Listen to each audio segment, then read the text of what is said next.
Mass Effect. Andromeda. Yeah. So that dropped today. Dropped today. Or dropped last week. Depends. Whenever you're listening or watching this, it dropped. It's out there. Yeah. And if you're a reviewer, you got it last week. Yeah. Before the patch. John. One day. But yeah, Mass Effect Andromeda came out to some mixed reviews. Yes. It's hanging around, I think, like 75, 74 on Metacritic, somewhere around there. Mm-hmm. And it's interesting. I know GameSpot gave it like a 6 out of 10. IGN gave it a 7.7 out of 10, I believe.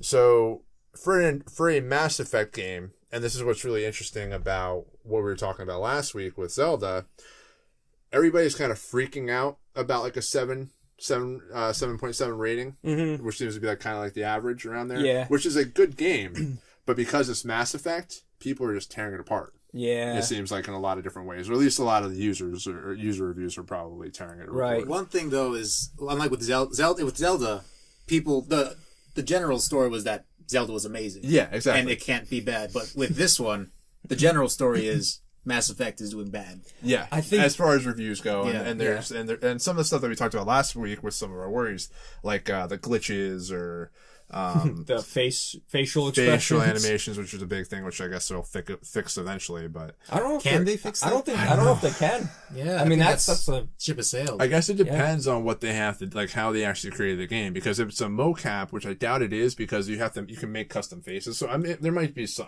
I'm not a game developer, so I don't know. They like, just might make it a glitch where the face is just like I don't know, like twitch all the time. I don't know if they have like technical magicians that go and can fix that kind of stuff. They might be able to fix some of it. But I don't know if it's ever going to be like 100% better. I mean, that's insane. I mean, I think, how you have Zelda that it can never do bad or do wrong. I think this same, like we were talking about last podcast, it kind of took too long to come out, or it just, all the hype wasn't for it. Well, a lot of talk has gone on with Mass Effect where we're pretty much coming close to like what their end of the fiscal year is. Mm-hmm. And that's where it seems like a lot of these games, this is why a lot of these games came out so quickly. You had Neo, you had Horizon, you had Nier, you had Mass Effect, you had Zelda, you had the Switch come out. A lot of these games were being pushed out to meet that fourth quarter deadline. Right. And a lot of people seem to think that there's so many problems with Mass Effect because it was kind of pushed out and they didn't want to have to drop it in first quarter for them. Yeah, that's unfortunately. So it feels kind of rushed, I guess, to a lot of people. Yeah, and we haven't played it yet, just to let you know. I have it. He has it. You got it. Carmine had it. I don't know when I'm going to get to it, but I have it. Because Horizon has life. If you haven't picked up that game, you need to go and play Horizon Zero Dawn, because that game is doing some really great stuff. Yeah. Also, Neo. People don't talk about not much because of Horizon now, but Neo was amazing. Yeah, very hard. I don't know what you're talking about, Jonah. What is this game? I have no idea what you're talking about. I don't understand. Anyway. And it looks like a good game. But yeah, Mass Effect is just see, that's the problem with some of these developers. We're not sponsored by Horizon or Neo, just so you know. Wait. So these are just we can be. These are just we're open to it. Just wink, wink. Happy criticisms and shameless plugs for games that we don't own. Sorry, John, you were in the middle of something before I really cut you off. I don't know. All I got is Horizon on my mind. Okay, the gloriousness that it is. But anyway, Mass Effect. Yeah, I don't. Well, this is all with any developer, any game. I feel like a lot of games get pushed out, and they're not done. They have a day one patch, and sometimes it takes like the one game that came out and it wasn't done at all. The Last Man or Sky something. Oh, No Man's Sky. No Man's Sky. Sorry. Yeah. Very hyped for that one. I was very hyped for that. Completely had a brain fart on that game. No Man's Sky. I don't think that was the game they intended to release, but that's the game that ended up being pushed out. Yeah. I feel like they knew it was going to be this way. They just hyped it up as something else. I mean, that's always the thing, multiplayer? They hyped up multiplayer. That never happened. Never happened. Not even close. Bad example. Because Jonah knew more than I did. But, a lot of games, they get pushed out when they're not technically done. Mm-hmm. And I think that's a shame because, say they had more time to work on Mass Effect Andromeda, then they probably would have had the facial animations to where they need it to be for this generation. And, maybe even the gameplay or whatever the patches that they were hoping to get out would have been out. Yeah, and I think from a technical standpoint, they probably would have been better off with like patches and quality assurance and all that other stuff. But I know that even from like the gameplay, some of the story elements, right, they're kind of hits or misses. Like this game is very polarized. Like some people say, all right, the story gets better after 10 hours. I'm like, 10 hours? Yeah, 10 no. hours. But it's like saying, oh, you got to watch this movie. It's a very slow burn movie, but the ending's great. It's great. So you're literally going to sit through 3 hours of, okay, just to get to that. Oh, all right. Yeah. I'll never watch that again. But yeah, I think they would have gotten a lot of technical stuff done. But I don't know if it would have helped story or character development. A lot of people that have played this based on, again, they're comparing it to the Mass Effect trilogy. Right. And that's near and dear to a lot of people. Which... And it's the same as, like I said, what we talked about with Zelda. Like, they're comparing it to previous Mass Effects. Mm-hmm. Like, it might be a good game if it wasn't called Mass Effect. And they probably would have gotten some passes with poor facial animation, this and everything. But because the quality of what Mass Effect 3 and 2 was, I feel like they kind of, again, looked at it from previous work and kind of judged it based on that. Well, I like that they did that. Like I was telling last week with the, numeric scoring of games. Now, when you look at the 75 Metacritic score for this game, now, are they comparing it to the games that are out now, or are they just comparing it to the other Mass Effects? Because if you're going to compare it to the other Mass Effects, I think that's a fair thing to do, because yes, you have the whole series, so this is basically like, all right, is it better than this game, but then worse than this one in the series? And that's going to give you more idea of, should I get it or not? But unfortunately, you see websites now kind of just going, oh, it's a 7. It's a good game. But then it's like, well, what is it good based on which part? Am I going to enjoy it? Is it better than the Mass Effect 3 ending? And better than Mass Effect 1? Or is it worse than Mass Effect 1? And not as good as... You know what I mean? Like, you kind of have to look at it that way. Go back and forth. Yeah. So, looking at, the scoring and everything like that, I think it's wise to look at it within the series. Because I think if this wasn't called Mass Effect, and the... Not technical issue... Well, even technical issues, but say the game released and, like, some of the video I'm watching with the movements and the facial things... When you have, all these other games that are massive, I don't know how well it would even do at all without the name. Well, that's the thing. Like we now live in a post Witcher 3 world. That's what I was going to compare it. And a post Horizon Zero Dawn world where gameplay is key, storytelling is key. There's so many great things about these games. And from my understanding, some of the other podcasts I listen to, or some of the other personalities I listen to, this game is somewhat dated, I guess, and it kind of shows in its gameplay, its polish, this, that, and the other thing. So, but again, the games take years to make. You know what I mean? Now, like they were making this game as Witcher was releasing. You know, this game came out after Horizon Zero Dawn launched. Like, people are going to, or developers are going to learn from previous games, but it's just a matter of when it releases. Is it something new and exciting? Or is it somewhat dated? Right, because it depends on how you move your project. Like, for instance, they may start like a year after Horizon's development starts, but they don't know what they're doing. So they're basing it off of what they've done. And now you have this new game coming out. Yeah. And then once they see that comes out, and it comes out before, they're like, damn it. Jonah, what are your thoughts on all this? Mass Effect, the old Mass Effect games, they didn't have good facial animations either. But it's been so long since Mass Effect's come out, I feel like technology should have I feel like, though, the other Mass Effects, like you're saying, they didn't have, but I think they were on par with the games out at the time. Yeah, that's the thing. Like, it didn't, like, this game stands out, I feel like, compared to other facial animation. And don't get me wrong, like, Horizon has some issues and stuff like that as well. But I think it's kind of like a timing thing. Right. You know what I mean? And they're looking at it based on what's the potential, what's the capability now, and that's why it's so polarizing. Yeah, because I do remember Mass Effect, the first one and the second one, they had like the graphical pop-ups, like they'll have the face show up and then the graphics pop in. Unreal Engine was known for that with Gears of War and stuff like that. You would have to wait for all that graphics, the textures and stuff. Yeah. But I mean, even with that, actually, I think there was a picture comparison between when Mass Effect 3 came out versus the one now, and actually the one Mass Effect 3 looks more detail in the faces, so interesting.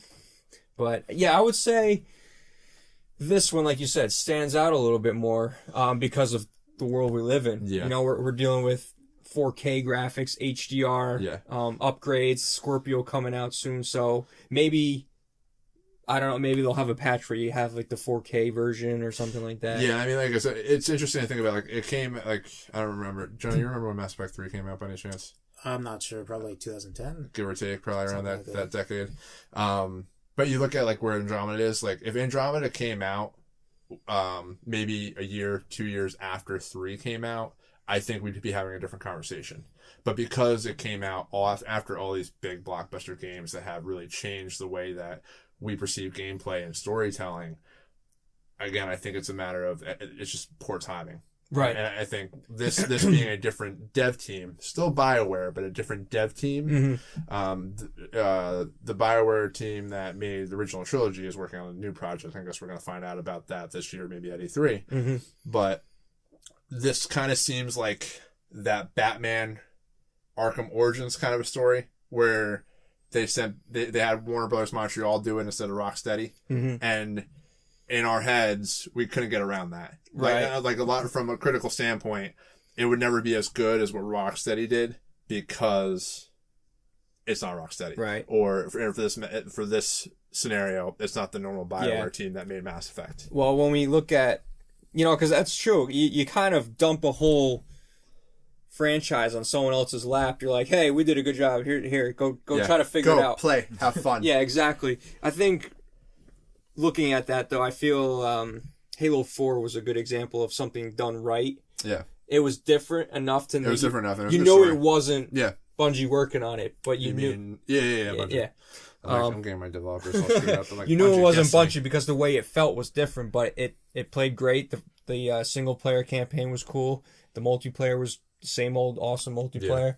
But yeah, unfortunately, it doesn't always go well because like this, you know, it's like, oh hey, have fun, and then we have Mass Effect Andromeda. But you know, we'll probably come out with a official review once one of us starts if I playing. ever get through it. I mean, I think if anything, what we'll probably do is that my hope is we'll get some Let's Plays of the multiplayer out because I'm personally a big fan of multiplayer. Yeah. From everything I've seen of the multiplayer, it seems like it's very similar to Mass Effect 3, and I had a blast playing that. So if anything, I think maybe one day we'll get a Let's Play in of the multiplayer side of it. Yeah, and it could be a thing too, you know, because a lot of games they do these days really require multiplayer to certain people. You know, it's like, oh, I don't want to play that game because it has multiplayer because I don't want to just sit through the single player campaign unless it's epic. But you know, Mass Effect is known for the stories. That's the story, and Actually, the RPG. with Mass Effect 3, when they had multiplayer added, I was kind of upset with that. They shoehorned it into the actual game. Like, if you wanted like 100%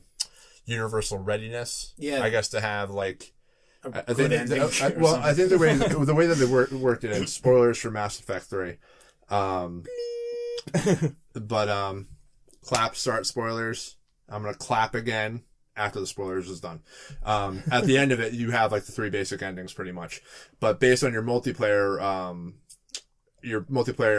universal readiness, it pretty much shows a clip of either everybody being killed or a lot more people being killed or your armies or your friend or well, like the different universe forces can survive pretty much based on how much multiplayer you put in. You got to go into like I think 90% readiness or higher. So they incorporated multiplayer into the story. Yes. Okay. Yeah, it's just in a sense. I feel like since multiplayer is such a big thing in video games now that it's better incorporated in the game, but I just don't know yet. Yeah. Well, that's like you were saying with Mass Effect 3, and what I was getting at is, you know, people expect I guess the developers too pay attention of what's popular, and especially at the time of Mass Effect 3, like, there was barely a single player game only. It was just, you know, kind of, okay, a lot of multiplayer. Everyone just wants to jump in, play multiplayer, all good, and that's it. And then we'll just kind of do a little side campaign. But when you have a thing like this, it kind of makes you wonder, are there faults in the story and stuff because they really wanted to get the multiplayer just right to compete with everything. Yeah, I mean, I think when Mass Effect was out, you had a lot of, and it comes down to the time. I mean, Xbox was the primary console for a lot of people, so a lot of what Xbox is was Xbox Live. So a lot of people, they saw what was going on with Call of Duty and the retention of that game because people wanted to play the multiplayer. You started seeing a lot of games shoehorn in multiplayer or some element of multiplayer, which didn't even need to be there. Yeah, but they wanted to add it in to hope pretty much that they don't trade it back to GameStop. And that was their method to try and retain the sales. Right. And kind of shrink the pre-owned market. Yeah, and it makes sense. I just, unfortunately, they have these time limits to get all these games out, so it's like... And, I guess video games, nowadays, it's not like you're just playing around with 8-bit sprites or whatever like that. You actually have everything like crazy involved. Like you gotta come up with a storyboard, scripts, composers, with all that stuff. Voice actors. Motion capture. Exactly. And marketing's a big part of the budget. I don't know. I just, for this game, I don't know if they did. I feel like the first initial, hey, we got a new Mass Effect coming out. People are like, oh, awesome. You mean those 2 years when they had like the dev diaries and they didn't show any gameplay at all? Pretty much. That's where that was great. That really frustrated me. That really, really made me mad. When you get 2 E3s of just like just dev diaries, pretty much. Oh, this is what we're doing. I think that was our red flag. I said, I think eventually I'm going to play this game. Once I'm done with Horizon, I will play the actual single player and play through it. But I think for all intents and purposes for us and what we're going to do, I think I want to sit down, play some multiplayer, try it out. It's wave based. It's a lot of fun. Yeah. I had a lot of fun with it when it was Mass Effect 3. But I will eventually get through it. I hear the story's worth playing through. Characters don't seem that memorable, though. That's what they're saying. Yeah. That's what a lot of people are saying. Like, you don't have... they kind of fall into the same pattern as... They're trying to pretty much recreate the Mass Effect trilogy without having as the memorable characters that kind of went with it.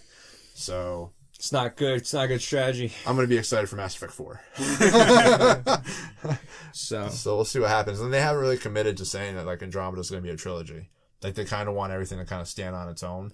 So I think depending on how sales go, depending on how critical reception goes, they might wait. They might wait for the next Mass Effect. We might not see a Mass Effect for a little while, depending on what they do. Yeah. I still think it's going to be on the NPD charts. Top 10 NPD charts this month. Obviously, I think it's going to do well, but I think they might hesitate depending on how things go forward.